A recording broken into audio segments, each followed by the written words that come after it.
इंद्रायणी नदी के तट पर विराजमान संत श्री गुरु ज्ञानेश्वर महाराज जी की धरती को प्रणाम।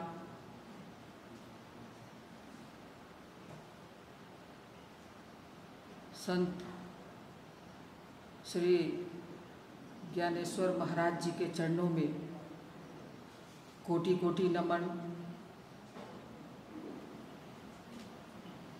कुरेकर बाबा जी को प्रणाम। और सफ़ेद वस्त्र धारण किए हुए वारकरी संप्रदाय के सभी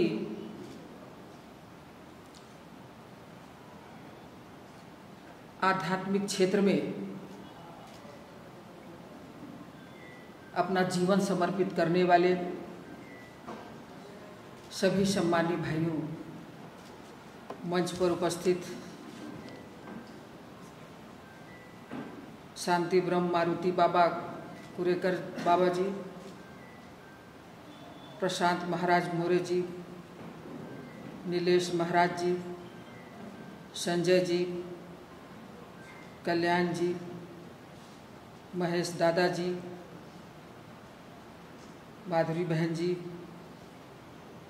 गणेश जी, मंच पर उपस्थित अन्य अतिथिगण और आप सभी महानुभाव, हमारे मीडिया के साथीगण। लोकसभा प्रवास एक बहाना हुआ। आज मुझे ऐसा लग रहा है,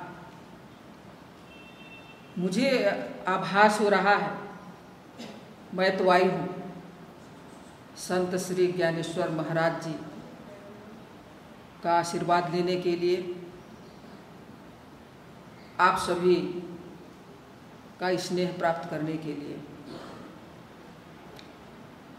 ये जो क्षेत्र है बहुत पवित्र क्षेत्र है।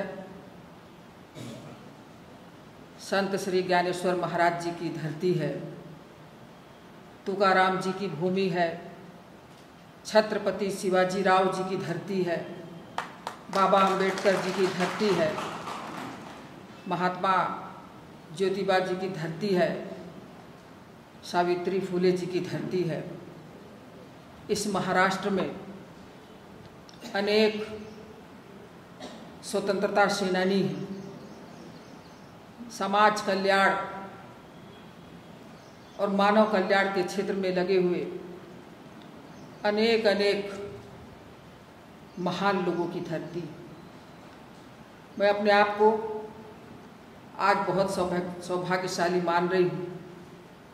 धन्यवाद दे रही हूँ हमारे राष्ट्रीय अध्यक्ष आदरणीय श्री जगत प्रकाश नड्डा जी को, जिन्होंने मुझे इस पुणे जिले में सिरूर लोकसभा क्षेत्र में जनता की आवाज़ सुनने के लिए और आपकी आवाज़ को माननीय प्रधानमंत्री जी तक पहुंचाने के लिए एक जिम्मेदारी दी। और इस जिम्मेदारी के बहाने मैंने भगवान का आशीर्वाद आज प्राप्त किया है।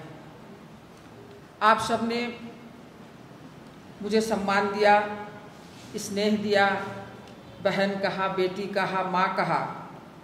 और इस क्षेत्र में चाहे किसानों का मुद्दा हो, सफाई का मुद्दा हो, इंद्रायणी नदी के तट पर सफाई का मुद्दा हो, इस मंच से हमारे अनेक भाइयों ने इस क्षेत्र के सुविधाओं के विस्तार के लिए कई बातें कही। मैंने आपके एक एक शब्द को आत्मसात किया है। मुझे इन समस्याओं को थोड़ी समझने की ज़रूरत है, लेकिन विश्वास दिलाती हूँ कि गुरु महाराज जी ने मुझे यहाँ आमंत्रित किया है तो ज़रूर कुछ न कुछ वो मुझे काम करने की जिम्मेदारी भी दे रहे हैं। और विश्वास दिलाती हूँ कि जिस सरकार में काम करती हूँ उस सरकार का मूल मंत्र है सबका साथ, सबका विकास, सबका प्रयास और सबका विश्वास। आज पूरे देश भर में जनमन तैयार हो रहा है। जनमन इस बात का कि जो सरकार है वो आम लोगों के लिए काम कर रही है और उसमें हमारे धार्मिक क्षेत्र भी शामिल है, हमारा आध्यात्मिक क्षेत्र भी शामिल है। इसलिए तो गरीब जिनके सिर पर छत नहीं था उन्हें पक्के का मकान देने की शुरुआत हुई और इस भारत भूमि में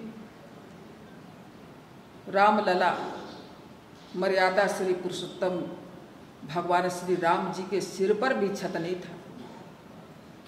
भगवान के सिर पर भी छत देने का काम आदरणीय प्रधानमंत्री श्री नरेंद्र मोदी जी ने किया है। नमामि गंगे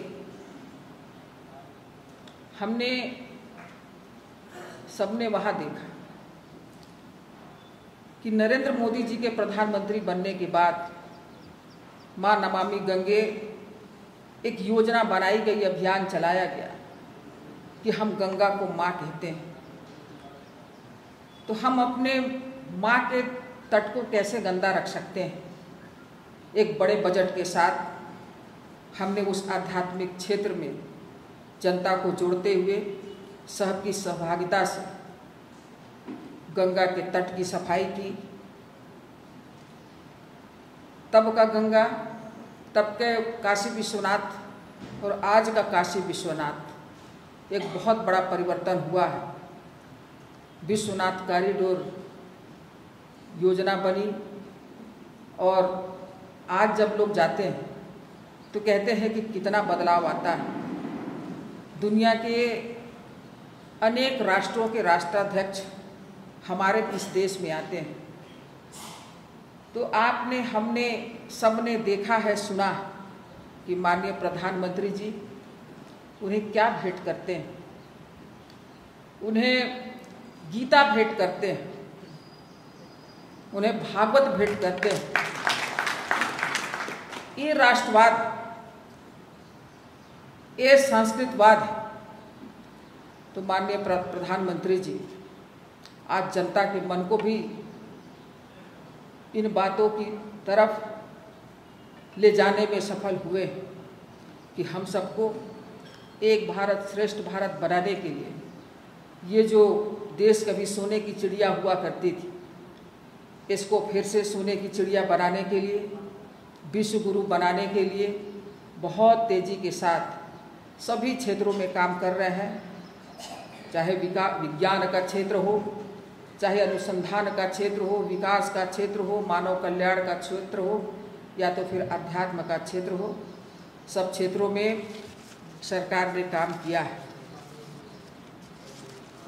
गुरु ज्ञानेश्वर महाराज जी का मैं आज दर्शन किया। जब मैं यहाँ पर आई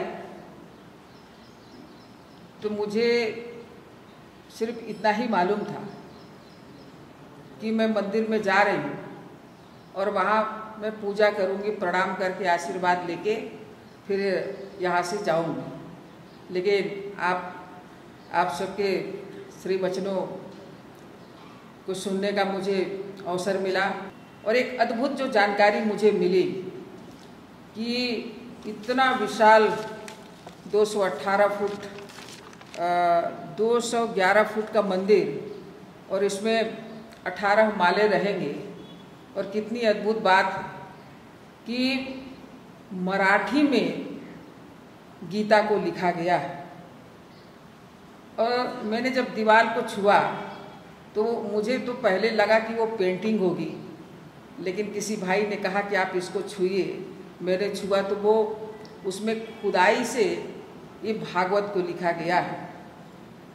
जब जो हमारे दिव्यांग होते हैं तो दिव्यांगों को पढ़ाने के लिए भी उन्हें अलग प्रकार की लिपि, अलग प्रकार की मशीन दी जाती है।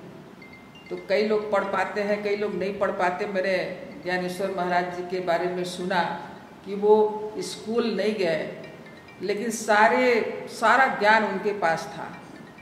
तो ऐसे लोग जो पढ़ नहीं पाते हैं वो यहाँ इसको देख तो सकते हैं, क्योंकि जब कहीं भी हमारे भागवत होता है, वेद पुराण सुनाई जाती है, तो सिर्फ सुनने भर से हमको मोक्ष की प्राप्ति होती है। तो यहाँ तो आकर हमें दीवार में देखने को मिल रहा है, पढ़ने को मिल रहा है, इतना आशीर्वाद मिल रहा है, ये श्री गुरु महाराज जी की कृपा से हुआ है। अभी आप सबने बहुत सारी मांगे की, प्रधानमंत्री जी से तक अपनी बात पहुंचाने के लिए कहा। ये हमारे भूतल परिवहन मंत्री आदरणीय श्री नितिन गडकरी जी, जिनका नाम न केवल देश में बल्कि विदेशों में भी हो रहा है कि ये भारत जहाँ पर रोड बनाने की मांग तो करते हैं, लेकिन ज़मीन भी देने को लोग जल्दी तैयार नहीं होते हैं। ऐसे जगहों में कम समय में उन्होंने बहुत बड़े बड़े रोडों का निर्माण किया है। तो इस क्षेत्र में जो 11,000 करोड़ की लागत से देहू से पंढरपुर और आलंगी से पंढरपुर तक की जो रोड का निर्माण हो रहा है, ये भारत सरकार के माध्यम से हुआ है। अभी हम लोगों ने 2 घंटे पहले एक मीटिंग की। उस मीटिंग में इस पूरे सिरूर क्षेत्र के संबंध में मुझे जानकारी दी गई कि रेलवे लाइन के क्षेत्र में हमें क्या करना है, हवाई जहाज उड़ाने के लिए क्या करना है, राष्ट्रीय राजमार्ग से लेकर बैलगाड़ी प्रतियोगिता के लिए बहुत सारी यहाँ की चिंताएं हमारे नेताओं ने मुझे बताई है।